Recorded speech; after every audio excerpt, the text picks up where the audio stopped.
പാലക്കാട്ടെ തിരഞ്ഞെടുപ്പ് പ്രചാരണം അതിൻ്റെ അവസാന മണിക്കൂറിലേക്ക് എത്തുമ്പോൾ വലിയ ആവേശത്തിലാണ് BJP ക്യാമ്പ്. ഇപ്പോൾ കൃഷ്ണകുമാർ പിരായിരി പഞ്ചായത്തിലാണ് പര്യടനം നടത്തുന്നത്. ഗൃഹസന്ദർശനവുമൊക്കെയായി ഇങ്ങനെ പോവുകയാണ്. പ്രവർത്തകരെല്ലാം ഉണ്ട്, വലിയൊരു ആവേശമുണ്ട്. ഈ കഴിഞ്ഞ തവണ കപ്പിനും ചുണ്ടിനും ഇടയിൽ നഷ്ടപ്പെട്ടു പോയതാണ് BJPക്ക് പാലക്കാട്. ഇക്കുറി തിരിച്ചുപിടിക്കും. കാരണം പാലക്കാട്ടത്തെ ജനങ്ങളെ ഞങ്ങളെ നെഞ്ചിലേറ്റിയിരിക്കുക. നിങ്ങൾ കണ്ടല്ലോ ഈ വിൻസെൻ്റ് കോളനിയിൽ പോയപ്പോൾ 30-40 വർഷമായിട്ട് താമസിക്കുന്ന ആളുകൾക്ക് അവരുടെ ഏറ്റവും അടിസ്ഥാനപരമായിട്ടുള്ള ആവശ്യങ്ങൾ, റോഡ്, കുടിവെള്ളം പോലും എത്തിക്കാൻ ഇവിടുത്തെ ജനപ്രതിനിധികൾക്ക് കഴിഞ്ഞിട്ടില്ല. രണ്ട് മുന്നണികളും അവരെ അവഗണിക്കുകയാണ്. സ്ഥാനാർത്ഥികൾ പോലും ആ പ്രദേശത്ത് വന്നിട്ടില്ല എന്നുള്ളതാണ് അവർ പറയുന്നത്. ഇവിടുത്തെ സാധാരണക്കാരായ ആളുകളുടെ, ഏറ്റവും താഴെത്തട്ടിലുള്ള ജനങ്ങളുടെ അവരെ കുടിവെള്ളവും റോഡും വീടും ഉൾപ്പെടെയുള്ള കാര്യങ്ങളാണ് ഈ തെരഞ്ഞെടുപ്പിൽ ചർച്ച ചെയ്യപ്പെടണമെന്ന് ഞങ്ങൾ ആഗ്രഹിച്ചത്. അത് ചർച്ച ചെയ്യപ്പെടാൻ തുടങ്ങി. ഇത്രയും കാലം മൂടിവെച്ച ഇവരുടെ പൊള്ളയായിട്ടുള്ള വികസനവാദങ്ങളുണ്ടല്ലോ, അതെല്ലാം തുറന്നു കാട്ടപ്പെടുകയാണ്. അതാണ് ഞങ്ങളുടെ പ്രതീക്ഷ. പാലക്കാടത്തെ അടിസ്ഥാന ജനവിഭാഗം ഞങ്ങളോടൊപ്പമാണ്. അത് ഞങ്ങളുടെ വിജയപ്രതീക്ഷ ഉറപ്പാക്കുന്നു.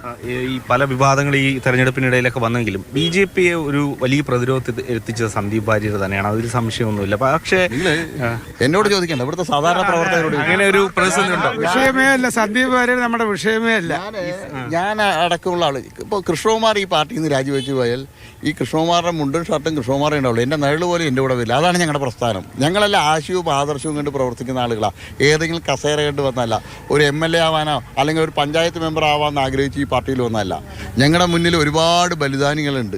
ശ്രീനിവാസൻ, സഞ്ജിത്ത്, ജയകൃഷ്ണൻ മാസ്റ്റർ, അശ്വിനി കുമാർ ഉൾപ്പെടെ കഞ്ചിക്കോട് മരണപ്പെട്ട 11ഓളം ബലിദാനികൾ. ഇതെല്ലാം ഞങ്ങളുടെ പ്രവർത്തകരുടെ മനസ്സിലുണ്ട്. അവരുടെ ആത്മാവ് ഒരിക്കലും ഞങ്ങൾ ഈ ആദർശം ഉപേക്ഷിച്ച്, ഈ ആശയം ഉപേക്ഷിച്ച് പോയാൽ ഞങ്ങൾക്ക് മാപ്പ് തരില്ല. ഈ പ്രസ്ഥാനത്തെ വഞ്ചിച്ചു പോയ ആളുകൾക്ക് അവരുടെ ആത്മാക്കൾ മാപ്പ് കൊടുക്കില്ല എന്നുള്ള കാര്യം 100% ഉറപ്പാണ്. അദ്ദേഹം പ്രത്യേകിച്ചും ഈ ബലിദാനികളുടെ കാര്യം അങ്ങ് പറഞ്ഞപ്പോൾ അങ്ങനെയുള്ള ആളുകൾക്ക് ഒരു സുരക്ഷിത സംരക്ഷണം ഉറപ്പാക്കുന്നതിന്, അല്ലെങ്കിൽ അവരുടെ കുടുംബത്തിന് ഉറപ്പാക്കുന്നില്ല എന്ന് കൂടി അദ്ദേഹം പറഞ്ഞു. അത് അവരുടെ കുടുംബങ്ങൾ പറയും. ഈ പ്രസ്ഥാനം, സംഘപരിവാർ പ്രസ്ഥാനം ഇത്തരത്തിലുള്ള ബലിദാനികളുടെ കുടുംബത്തെ എങ്ങനെയാണ് ചേർത്ത് പിടിക്കുന്നതിനെ സംബന്ധിച്ച് സന്ദീപിന് അറിയില്ലായിരിക്കും. സന്ദീപ് കാരണം അപ്പൂപ്പൻ താടിയ പറന്നു നടക്കുന്ന ആളായിരുന്നു.